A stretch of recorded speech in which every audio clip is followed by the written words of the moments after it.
Hello everyone, so welcome back to our YouTube channel let's learn with Tahir. My dear friends, आज की इस video में हम discuss करेंगे स्यूट का जो एग्ज़ाम होने वाला है, यूजी स्यूट का एग्ज़ाम जो होने वाला है, central university entrance test.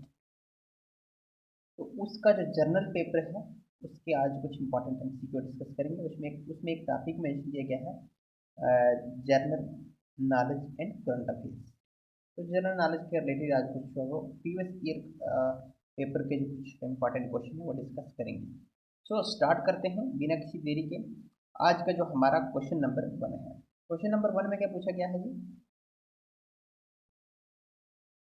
Question number 1 में पूछा गया है, name the Sikh Guru who developed this Gurmukhi script for writing the Punjabi language. Sikh गुरु का नाम बताना है हमने जिसने गुरुमुखी स्क्रिप्ट को डेवलप किया था पंजाबी लैंग्वेज को लिखने के लिए। तो सीधा सीधा ऑप्शन पे चलते हैं जी हम। इसका जो करेक्ट आंसर रहेगा वो है ऑप्शन 3, गुरु अंगद। जो गुरु अंगद हैं इन्होंने गुरुमुखी स्क्रिप्ट को जो है डेवलप किया था, और ये सेकंड गुरु थे। ये सेकंड गुरु थे जिन्होंने क्या किया था, गुरुमुखी स्क्रिप्ट को जो है डेवलप किया था पंजाबी लैंग्वेज लिखने के लिए। और जो फर्स्ट गुरु थे, फर्स्ट गुरु जो है वो है गुरु नानक। गुरु नानक जो है ये क्या है, ये फर्स्ट गुरु है। और सेकंड गुरु कौन है? गुरु अंगद जो है सेकंड गुरु। उसके बाद क्वेश्चन नंबर 2 में पूछा गया है, fertile riverine alluvial soil is best suited for producing.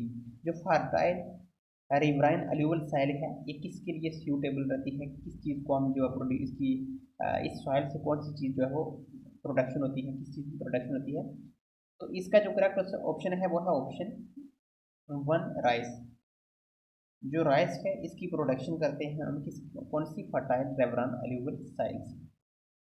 अगर ऑप्शन में आपको राइस में दिया हो तो आपने याद रखना है, एक वीट, दूसरा शुगर केन और तीसरा जो है राइस। ये तीन ऐसे क्रॉप्स हैं जिनको हम क्या करते हैं, फर्टाइल रेवरान अलूवल साइल्स से इनकी प्रोडक्शन होती है। ये सबसे बेस्ट सूटेबल साइल जो होती है इनके लिए वो होती है अलूवल साइल, फर्टाइल रिवराइन अलूवल साइल जो है इनके लिए बेस्ट रहती है वीट, शुगर केन और राइस के लिए। उसके बाद क्वेश्चन नंबर 3 में पूछा गया है, Andaman and Nicobar islands is a group of dash islands.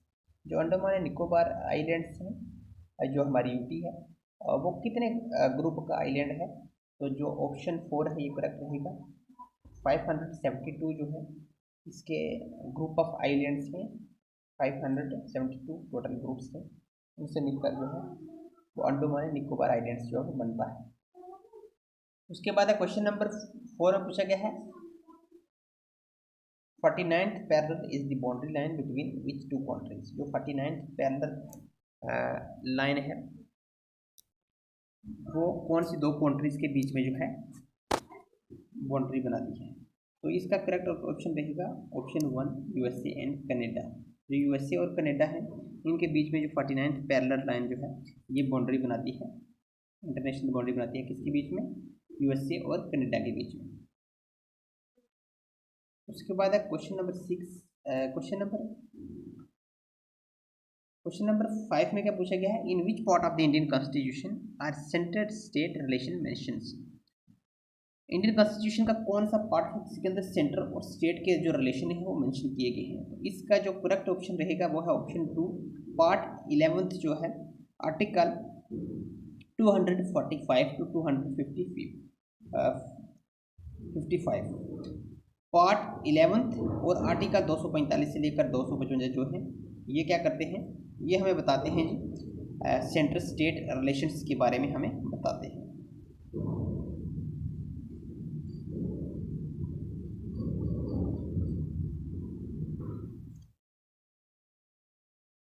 उसके बाद है जी क्वेश्चन नंबर 6। क्वेश्चन नंबर 6 में क्या पूछा गया है, Manipur, Meghalaya and Tripura became states under which act.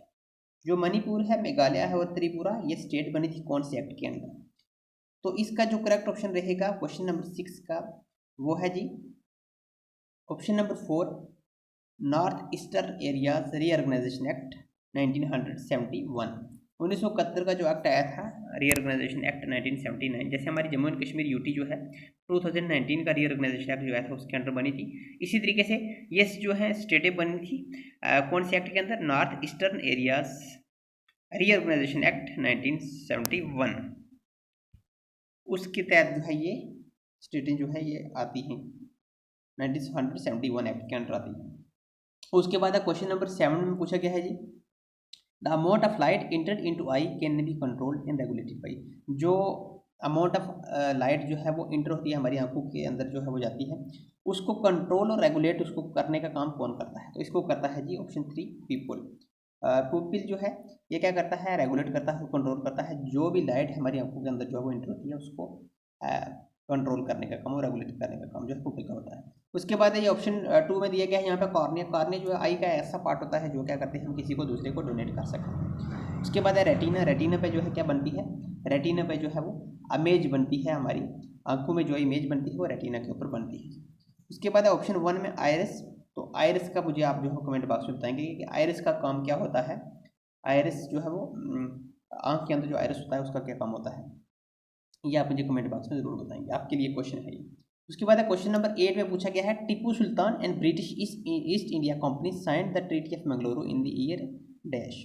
Tipu Sultan जो है और ब्रिटिश ईस्ट इंडिया कंपनी जो है इन्होंने एक साइन किया था ट्रीटी ऑफ मंगलुरु, कौन से ईयर के अंदर, तो ये किया था इन्होंने जी ऑप्शन 2 1784। 1784 में जो है ट्रीटी ऑफ मंगलुरु जो है साइन किया था, और किसके बीच में हुआ था ये, टीपू सुल्तान और ब्रिटिश ईस्ट इंडिया कंपनी के बीच में। आपसे क्वेश्चन ये भी पूछा जा सकता है, ईयर नहीं पूछेंगे, आपसे पूछेंगे कि जो 1784 के अंदर ट्रीटी ऑफ मंगलुरु साइन हुआ था ये कौन से दो नेताओं के बीच में हुआ था या दो राजाओं के बीच में हुआ था। ब्रिटिश ईस्ट इंडिया कंपनी के बीच में हुआ था, और उसके बाद और कौन सा रूलर था जिसके बीच में हुआ था। आपको वहाँ पे जो है वो M.K. गांधी दे दिया जाएगा, पंडित जवाहरलाल नेहरू दे दिया जाएगा, ठीक है, सुभाष चंद्र बोस दे दिया जाएगा। तो आपने याद रखना है कि टीपू सुल्तान और ईस्ट इंडिया कंपनी के बीच में जो एक ट्रीटी ऑफ मंगलुरु साइन हुई थी वो कब हुई थी, 1784 के बीच में। उसके बाद है क्वेश्चन नंबर 9 में, who among the following gave the Gandhian plan in 1944। जो गांधीयन प्लान 1944 में दिया गया था ये किसने दिया था, तो ऑप्शन 2 जिसका करेक्ट रहेगा SN अग्रवाल। SN अग्रवाल जो है इन्होंने गांधीयन प्लान जो दिया था कब दिया था, 1984 में। उसके बाद है question number 10, inclusive growth was the objective of which 5 year plan. जो इंक्लूसिव ग्रोथ है इस ये ऑब्जेक्टिव है कौन से 5 ईयर प्लान का ऑब्जेक्टिव है, तो ये है जी 11th 5 ईयर प्लान जो था हमारे पास उसका ऑब्जेक्टिव है, क्या था, इंक्लूसिव ग्रोथ जो है उसका ऑब्जेक्टिव था 11th 5 ईयर प्लान का। और यहाँ पे 12th 5 ईयर प्लान की अगर हम बात करें तो 12th 5 ईयर प्लान जो है ऑप्शन 3 में जो दिया गया है 12th 5 ईयर प्लान। जो 12th 5 ईयर प्लान था इसका क्या था, इसका ऑब्जेक्टिव था फास्टर सस्टेनेबल